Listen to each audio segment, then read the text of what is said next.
मित्रानं त्याच्या गावाच्या उरसाला बोलवलं आणि मी पण लगेच येऊन गेलो. खारोड्यातली श्री म्हसोबा यात्रा. तसं तर माझं इथे यायचं कारण म्हणजे इथले सगळे कार्यक्रम, परंपरा, लोकांचा विश्वास, त्यांची भक्ती जवळून अनुभवून घ्यायची आणि ते शूट करायची माझी ही संधी. आणि हा, दुसऱ्या दिवशीचं मटण कसं सोडू. खूप सुंदर मंदिर.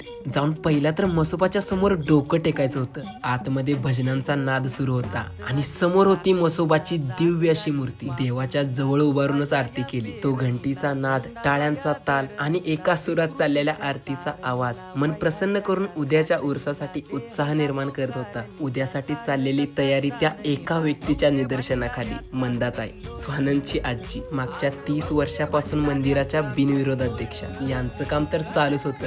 आम्ही आमचं काम चालू केलं आणि आमच्या या कामासाठी तुम्ही फॉलो करून घ्यावं हीच छोटीशी इच्छा आहे. दीप उत्सवाच्या दिव्यांनी पूर्ण मंदिर चमकत होतं आणि रात्री शाहीर रामानंद उगले यांचा महाराष्ट्राच्या लोकगाण्यांचा कार्यक्रम. हे सगळं अनुभवून मंदिरात सगळ्यांसोबत बसून प्रसाद घेतला आणि आता फक्त उद्या म्हसोबाचा गुलाल कपाळाला लागावा हीच इच्छा होती. चला, आता काय निवांतच.